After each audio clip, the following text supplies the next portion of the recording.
The David Pakman Show at davidpakman.com. Welcome back to the show. Through the end of January, go to davidpakman.com/hoodie. We have a special offer on a 1-year membership and a David Pakman Show hoodie in your choice of size and color. It's similar to the one Lewis is wearing, which he finds to be incredibly comfortable. davidpakman.com/hoodie. Kip Smith sponsored, he is the Republican sponsor of a bill in Georgia to require drug testing for all welfare recipients, something that the ACLU and other legal authorities are saying violates the Constitution flat out. And what's very interesting is that Kip Smith was recently arrested for driving while drunk because he received a breathalyzer, and it turns out he blew a .091 instead of the legal limit of .08. And it was in the morning as well. So the question is, was he having a liquid breakfast, or he must have been really, really drunk the night before? Yeah, it could be.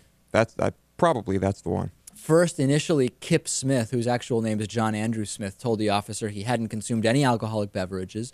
He was asked again. Then he said, well, I did have one beer at Hal's, but it was over 45 minutes ago.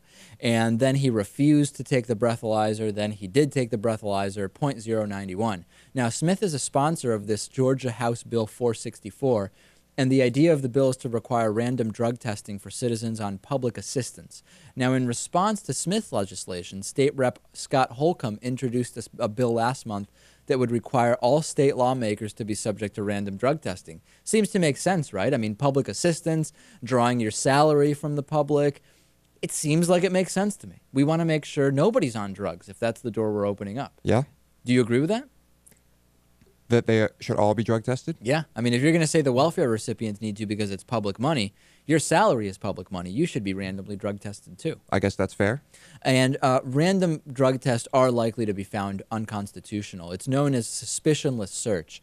And even without probable cause to believe the person required to pee in the cup has done anything wrong, you are basically being forced to turn over bodily fluids for government inspection. And again, many are saying this is not going to fly. The Supreme Court has actually upheld the ability of the government to mandate random drug tests in very limited circumstances. The earliest cases were people who had sensitive government jobs with kind of high-risk public safety environments like railroad operation or national security, border and customs agents. They could be required to submit to testing, but that seems to go way above and beyond, for example, what we have here, just basically a welfare recipient.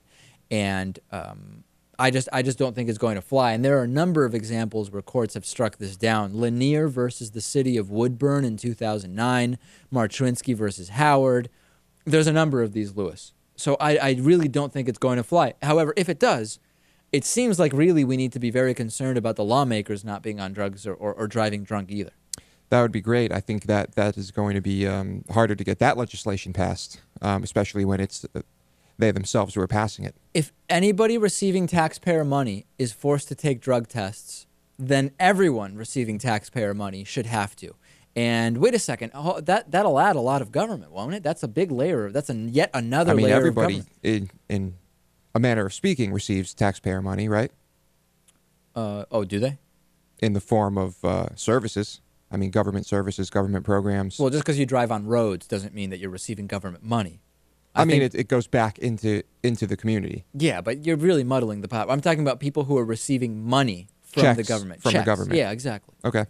But the thing is also, this is more government. I thought conservatives were against more government. They want less government, except when it goes against their particular social, moral beliefs. Call them what you will. So yet another example that it seems to be more government.